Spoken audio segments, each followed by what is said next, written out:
मित्रों, 001 target winner classes में आपका हार्दिक स्वागत है।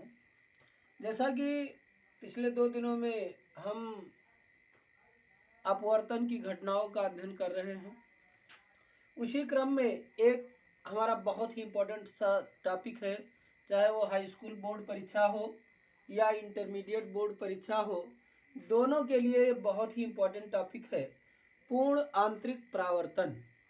पूर्ण आंतरिक परावर्तन है तो अपवर्तन की घटना वास्तव में, लेकिन इसमें अधिकतम प्रकाश जो होता है वो अपवर्तन होने के बजाय परावर्तन हो जाता है उसका, इसलिए इसको हम पूर्ण आंतरिक परावर्तन की घटना के नाम से जानते हैं। जैसा कि हमने अपवर्तन में पढ़ा है कि जब कोई प्रकाश की किरण एक सघन माध्यम, जैसे कि हमने लिया है ग्लास, और विरल माध्यम हमने लिया है एयर, जब सघन माध्यम से विरल माध्यम में, तो जब सघन माध्यम ग्लास से कोई प्रकाश की किरण विरल माध्यम एयर में जाती है तो अभिलंब से दूर हटती है, इस चीज को हमने पढ़ा था।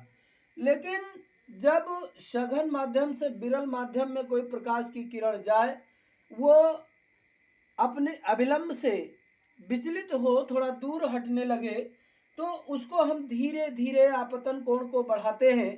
जैसे हमारा यहाँ आपतन कोण इतना था, दोबारा हमने बढ़ा करके इतना किया, तो हम देखते हैं कि प्रकाश की अपवर्तित किरण जो होती है वो जो हमारा तल का विभाजक है उसकी तरफ मुड़ती चली जाती है, और अंत में हमको एक ऐसी घटना प्राप्त होती है कि प्रकाश का अधिकांश भाग विरल माध्यम में अपवर्तित होने के बजाय वो दोनों तल के पृष्ठ से होकर के गुजर जाती है, अर्थात अभिलंब के लंबवत गुजर जाती है। तो इस घटना को हम पूर्ण आंतरिक परावर्तन की घटना कहते हैं, और इस प्रकार बनने वाले आपतन कोण को हम क्रांतिक कोण या क्रिटिकल एंगल कहते हैं। तो पूर्ण आंतरिक परावर्तन की घटना क्या है? पूर्ण आंतरिक परावर्तन की घटना जब कोई प्रकाश की किरण किसी सघन माध्यम से विरल माध्यम में क्रांतिक कोण से अधिक पर जा रही हो तो उसका अधिकांश भाग अपवर्तित होने के बजाय परावर्तित हो जाता है। ऐसी घटना को हम पूर्ण आंतरिक परावर्तन की घटना कहते हैं। स्नेल के नियम में हमने पढ़ा है, स्नेल का नियम हमारा है, स्नेल के नियम से ये हमारा बेटा होता है, हमने पढ़ा अपवर्तन के लिए n बराबर साइन आई बटे साइन आर। लेकिन यहाँ हमारा कांच के सापेक्ष वायु का जब हम लेंगे अर्थात GnA, तो ये बराबर हमारा हो जाएगा साइन C बटे साइन 90, क्योंकि I का मान C है और R का मान 90 है, इसलिए GnA बराबर हमारा हो जाएगा साइन C। क्योंकि साइन 90 का मान हमारे पास बटा 1 होता है, हमने त्रिकोणमिति में पढ़ा है, साइन 90 बराबर 1 होता है, तो बचा क्या? Sine C। लेकिन जब इसी अपवर्तनांक को हम वायु के सापेक्ष निकालें, चूंकि ANG अर्थात वायु के सापेक्ष कांच का अपवर्तनांक बराबर 1 बटे GnA होता है, इसलिए n बराबर अर्थात ANG बराबर 1 अपान साइन C होता है। ये फार्मूला हमारा पूर्ण आंतरिक परावर्तन की घटना के लिए लागू होता है, जहां C हमारा क्रिटिकल एंगल होता है, क्रांतिक कोण होता है, अर्थात क्रांतिक कोण सघन माध्यम में बना वह आपतन कोण होता है जहां से पूर्ण आंतरिक परावर्तन की घटना प्रारंभ हो जाती है। अब रही बात पूर्ण आंतरिक परावर्तन को हम देख कहाँ सकते हैं, इसका एग्जाम्पल क्या है? तो एक बहुत सिंपल सा एग्जाम्पल है। हमने देखा होगा कि जब खिड़कियों में जो कांच लगे होते हैं उनमें जब कोई दरार पड़ जाती है, कहीं वो चटक जाता है, तो दरार वाला पोर्शन हमको बहुत ही चमकीला दिखाई देता है। कारण पूर्ण आंतरिक परावर्तन की घटना होती है, क्योंकि प्रकाश कांच से होकर दरार में भरी हुई वायु में जब जाता है तो वह पूर्ण आंतरिक परावर्तन की घटना होती है। और ये हमारा बहुत ही सुंदर सा उदाहरण पूर्ण आंतरिक परावर्तन का है। और जैसे किसी कांच के गिलास में भरे हुए बर्तन में अगर हम कोई परख नली डालें तो परख नली हमारी बहुत ही चमकदार दिखाई देती है। ये भी उदाहरण हमारा पूर्ण आंतरिक परावर्तन का है। पूर्ण आंतरिक परावर्तन के ऊपर एक युक्ति भी बनाई जाती है जिसको कि हम प्रकाशिक तंतु कहते हैं, ऑप्टिकल फाइबर। प्रकाशिक तंतु, प्रकाशिक तंतु जो होती है ये बड़ी ही बारीक कांच की नलियों से लेकर के बनाई जाती है। कांच की नली ले ली जाती है, ये कांच की नली होती है जिसका कि अपवर्तनांक 1.5 होता है, n बराबर 1.5। इसके बाहर हम कांच की नली को क्वार्टज से लेपित कर देते हैं। तो पूर्ण आंतरिक परावर्तन पर आधारित एक युक्ति का नाम हमने बताया था, वो हमारा है optical fibre. Optical fibre, optical fibre हमने बताया कि कांच की पतली पतली नलियां ली जाती हैं, ये कांच की बहुत पतली पतली नलियां, और कांच जो होता है जिसका अपवर्तनांक हमने बताया n बराबर 1.5 होता है। और इसको करते क्या है, इस नली के बाहरी पृष्ठ को हम क्वार्टज लेपित कर देते हैं, ये क्वार्टज लेपन। क्वार्टज जो होता है बेटा क्यों लेपित किया जाता है, क्योंकि इसका अपवर्तनांक 1.7 होता है। इसका अपवर्तनांक कांच के अपवर्तनांक से अधिक होता है, इसको लेपित कर दिया जाता है। और इन नलियों में जब कोई प्रकाश की किरण आपतित होती है, ये डाली जाती है, तो उसका पूर्ण आंतरिक परावर्तन बार बार होता रहता है और इससे जो है निकलने वाला जो प्रकाश होता है बड़ा ही चमकदार होता है। इसमें बार बार पूर्ण आंतरिक परावर्तन होता है, प्रकाश का कोई ह्रास नहीं होता है। तो ऑप्टिकल फाइबर पूर्ण आंतरिक परावर्तन की घटना पर काम करने वाला हमारा उपकरण है जिसकी बाहरी सतह क्वार्टर से लेपित होती है। इसका उपयोग झालरों को बनाने के लिए या सर्जिकल टार्च बनाने के लिए इसका उपयोग किया जाता है। मित्रों, 001 टारगेट विनर क्लासेस में आपका हार्दिक स्वागत है।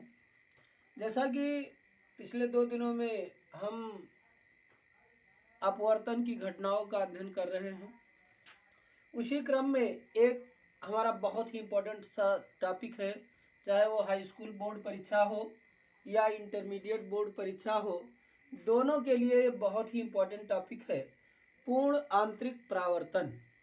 पूर्ण आंतरिक परावर्तन है तो अपवर्तन की घटना वास्तव में, लेकिन इसमें अधिकतम प्रकाश जो होता है वो अपवर्तन होने के बजाय परावर्तन हो जाता है उसका, इसलिए इसको हम पूर्ण आंतरिक परावर्तन की घटना के नाम से जानते हैं। जैसा कि हमने अपवर्तन में पढ़ा है कि जब कोई प्रकाश की किरण एक सघन माध्यम, जैसे कि हमने लिया है ग्लास, और विरल माध्यम हमने लिया है एयर, जब सघन माध्यम से विरल माध्यम में, तो जब सघन माध्यम ग्लास से कोई प्रकाश की किरण विरल माध्यम एयर में जाती है तो अभिलंब से दूर हटती है, इस चीज़ को हमने पढ़ा था। लेकिन जब सघन माध्यम से विरल माध्यम में कोई प्रकाश की किरण जाए, वो अपने अभिलंब से विचलित हो, थोड़ा दूर हटने लगे, तो उसको हम धीरे धीरे आपतन कोण को बढ़ाते हैं। जैसे हमारा यहाँ आपतन कोण इतना था, दोबारा हमने बढ़ा करके इतना किया, तो हम देखते हैं कि प्रकाश की अपवर्तित किरण जो होती है वो जो हमारा तल का विभाजक है उसकी तरफ मुड़ती चली जाती है और अंत में हमको एक ऐसी घटना प्राप्त होती है कि प्रकाश का अधिकांश भाग विरल माध्यम में अपवर्तित होने के बजाय वो दोनों तल के पृष्ठ से होकर के गुजर जाती है, अर्थात अभिलंब के लंबवत गुजर जाती है। तो इस घटना को हम पूर्ण आंतरिक परावर्तन की घटना कहते हैं। और इस प्रकार बनने वाले आपतन कोण को हम क्रांतिक कोण या क्रिटिकल एंगल कहते हैं। तो पूर्ण आंतरिक परावर्तन की घटना क्या है? पूर्ण आंतरिक परावर्तन की घटना जब कोई प्रकाश की किरण किसी सघन माध्यम से विरल माध्यम में क्रांतिक कोण से अधिक पर जा रही हो तो उसका अधिकांश भाग अपवर्तित होने के बजाय परावर्तित हो जाता है। ऐसी घटना को हम पूर्ण आंतरिक परावर्तन की घटना कहते हैं। स्नेल के नियम में हमने पढ़ा है, स्नेल का नियम हमारा है, स्नेल के नियम से ये हमारा बेटा होता है, हमने पढ़ा अपवर्तन के लिए n बराबर साइन आई बटे साइन आर। लेकिन यहाँ हमारा कांच के सापेक्ष वायु का जब हम लेंगे अर्थात जी एन ए, तो ये बराबर हमारा हो जाएगा साइन सी बटे साइन 90, क्योंकि आई का मान सी है और आर का मान 90 है, इसलिए जी एन ए बराबर हमारा हो जाएगा साइन सी। क्योंकि साइन 90 का मान हमारे पास बटा 1 होता है, हमने त्रिकोणमिति में पढ़ा है, साइन 90 बराबर 1 होता है, तो बचा क्या? साइन सी। लेकिन जब इसी अपवर्तनांक को हम वायु के सापेक्ष निकालें, चूंकि ए एन जी अर्थात वायु के सापेक्ष कांच का अपवर्तनांक बराबर 1 बटे जी एन ए होता है, इसलिए एन बराबर अर्थात ए एन जी बराबर 1 साइन सी होता है। ये फार्मूला हमारा पूर्ण आंतरिक परावर्तन की घटना के लिए लागू होता है, जहां सी हमारा क्रिटिकल एंगल होता है, क्रांतिक कोण होता है, अर्थात क्रांतिक कोण सघन माध्यम में बना वह आपतन कोण होता है जहां से पूर्ण आंतरिक परावर्तन की घटना प्रारंभ हो जाती है। अब रही बात पूर्ण आंतरिक परावर्तन को हम देख कहाँ सकते हैं, इसका एग्जाम्पल क्या है? तो एक बहुत सिंपल सा एग्जाम्पल है। हमने देखा होगा कि जब खिड़कियों में जो कांच लगे होते हैं उनमें जब कोई दरार पड़ जाती है, कहीं वो चटक जाता है, तो दरार वाला पोर्शन हमको बहुत ही चमकीला दिखाई देता है, कारण पूर्ण आंतरिक परावर्तन की घटना होती है। क्योंकि प्रकाश कांच से होकर दरार में भरी हुई वायु में जब जाता है तो वहाँ पूर्ण आंतरिक परावर्तन की घटना होती है, और ये हमारा बहुत ही सुंदर सा उदाहरण पूर्ण आंतरिक परावर्तन का है। और जैसे किसी कांच के गिलास में भरे हुए बर्तन में अगर हम कोई परख नली डालें तो परख नली हमारी बहुत ही चमकदार दिखाई देती है, ये भी उदाहरण हमारा पूर्ण आंतरिक परावर्तन का है। पूर्ण आंतरिक परावर्तन के ऊपर एक युक्ति भी बनाई जाती है जिसको कि हम प्रकाशिक तंतु कहते हैं, ऑप्टिकल फाइबर, प्रकाशिक तंतु। प्रकाशिक तंतु जो होती है ये बड़ी ही बारीक कांच की नलियों से लेकर के बनाई जाती है। कांच की नली ले ली जाती है, ये कांच की नली होती है जिसका कि अपवर्तनांक 1.5 होता है, n बराबर 1.5।